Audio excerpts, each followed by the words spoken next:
జనవరి 23. నీ నిమిత్తము నీవు గొప్ప వాటిని వెదుకుచున్నావా? వెదకవద్దు. ఇర్మియా 45:5. క్రైస్తవ సేవలో కూడా గొప్పవారిగా మారాలనే పత్రికలలో మన పేరును చూసుకోవడానికి లేదా రేడియోలో మన పేరును వినడానికి ఒక సూక్ష్మమైన శోధన కలుగుతుంది. కానీ ఇది ఒక గొప్ప ఊరి. ఇది క్రీస్తు యొక్క మహిమను దోచుకుంటుంది. ఇది మన నుండి శాంతిని మరియు ఆనందాన్ని దోచుకుంటుంది. మరియు ఇది అపవాది యొక్క గురికి మనలను ప్రధాన లక్ష్యాలుగా చేస్తుంది.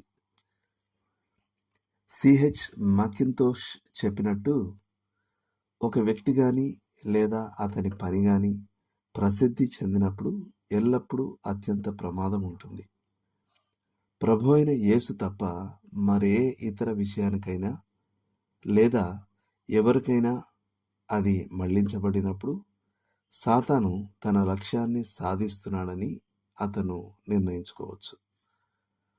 ఒక పని అత్యంత సామాన్యంగా ప్రారంభించబడవచ్చు, కానీ పనివానిలో పరిశుద్ధమైన జాగరూకత మరియు ఆత్మీయత లోపించడం వల్ల అతను కానీ అతని పని ఫలితాలు కానీ సాధారణ ప్రజల దృష్టిని ఆకర్షించవచ్చు మరియు అతను అపవాది ఊరిలో పడిపోవచ్చు. ప్రభు అయిన యేసును అగౌరవపరచడమే సాతాను యొక్క గొప్ప మరియు నిరంతర లక్ష్యం. మరియు క్రైస్తవ సేవగా కనబడే దాని ద్వారా అతడు దీనిని చేయగలిగితే ఆ సమయానికి అతను మరింత గొప్ప విజయాన్ని సాధించినట్లే. డెన్నీ దీనిని చక్కగా చెప్పారు. ఏ వ్యక్తి కూడా తాను గొప్పవాడినని మరియు క్రీస్తు అద్భుతమైన వాడని ఒకే సమయంలో నిరూపించలేడు. ఈ ప్రక్రియలో మనకు మనమే నష్టం చేసుకుంటాం.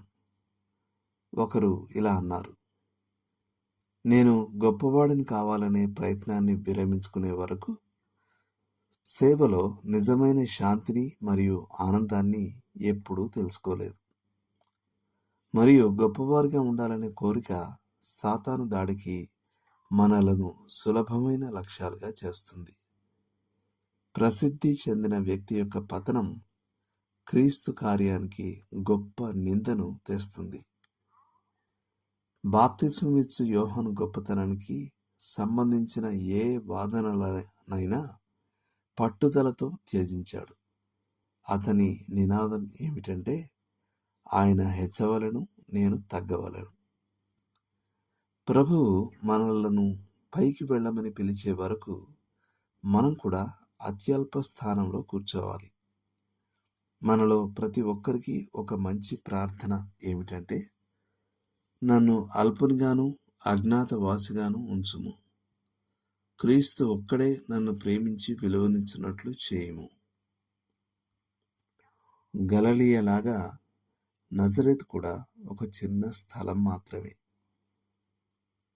దేవుడు మిమ్మల్ని దీవించును గాక.